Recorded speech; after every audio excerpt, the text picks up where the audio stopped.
పార్టీలు పక్షపాత రాజకీయాలను పక్కన పెట్టాలని రాష్ట్రపతిగా పదవీ విరమణ చేయనున్న రామ్నాథ్ కోవింద్ పిలుపునిచ్చారు. ప్రజల సంక్షేమం కోసం అత్యవసరమయ్యే విషయాలపై సమాలోచనలు జరపాలని సూచించారు.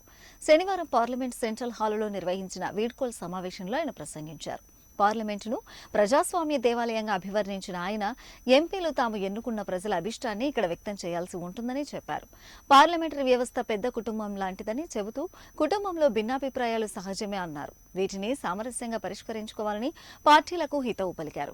తమ వ్యతిరేకతను తెలపడానికి రాజకీయ పార్టీలు మహాత్మాగాంధీ అనుసరించిన శాంతి, అహింసా మార్గాలు అనుసరించి లక్ష్యాలను సాధించుకోవాల్సి ఉంటుందని తెలిపారు. ఆయన వ్యాఖ్యలకు సభలో ఉన్న ప్రధాని మోదీ, ఉపరాష్ట్రపతి వెంకయ్య తదితరులు హర్షధ్వానాలు తెలిపారు.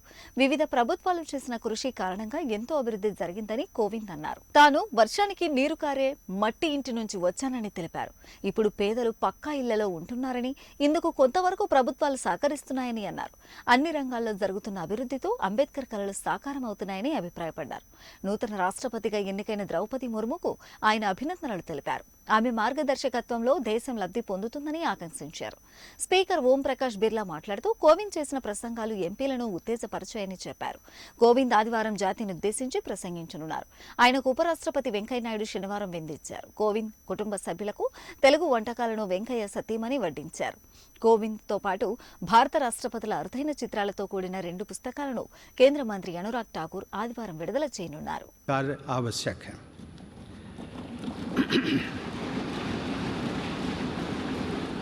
जब हम पूरे राष्ट्र को एक विशाल संयुक्त परिवार के रूप में देखते हैं तो ये समझ में आता है कि पारिवारिक मतभेदों को सुलझाने के अनेक रास्ते हो सकते हैं जो शांति, सद्भाव और संवाद पर आधारित होते हैं। विरोध प्रकट करने के अनेक संवैधानिक रास्ते राजनैतिक दलों और नागरिकों को उपलब्ध हैं। राष्ट्रपिता महात्मा गांधी ने अपने उद्देश्यों को प्राप्त करने के लिए शांति और अहिंसा पर आधारित सत्याग्रह के अस्त्र का इस्तेमाल किया था, लेकिन वे दूसरे पक्ष का सम्मान भी करते थे। हमारे नागरिकों को अपनी मांगों के लिए दबाव बनाने का तथा विरोध करने का संवैधानिक अधिकार उपलब्ध है, लेकिन मेरे विचार से इस अधिकार का प्रयोग हमेशा गांधीवादी तौर तरीकों के अनुरूप शांतिपूर्ण ढंग से ही किया जाना चाहिए।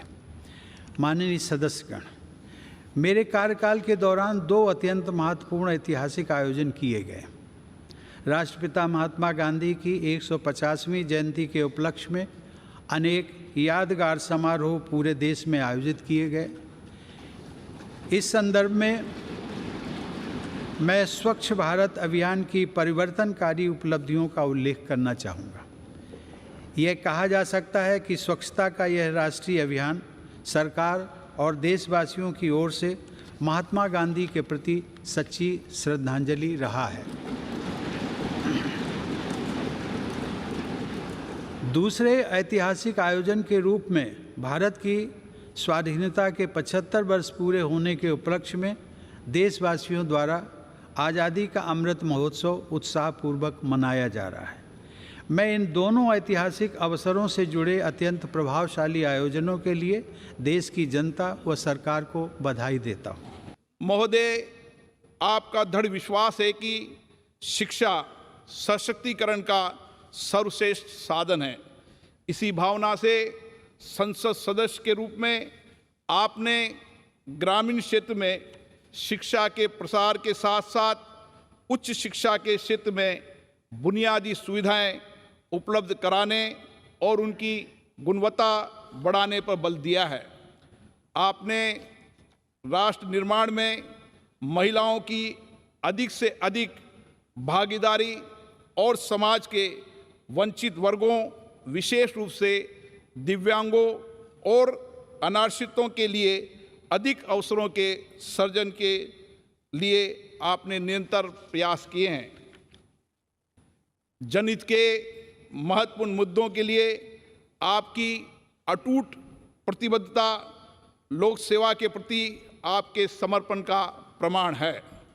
महोदय, वर्ष 2015 में बिहार के महामहिम राज्यपाल के पद पर आसीन होने के बाद आपने संवैधानिक मूल्यों को संरक्षित रखते हुए शांतिपूर्ण तरीकों से और संवाद के माध्यम से अनेक मुद्दों का समाधान किया, जिसके लिए एक स्वर से आपकी सराहना की गई।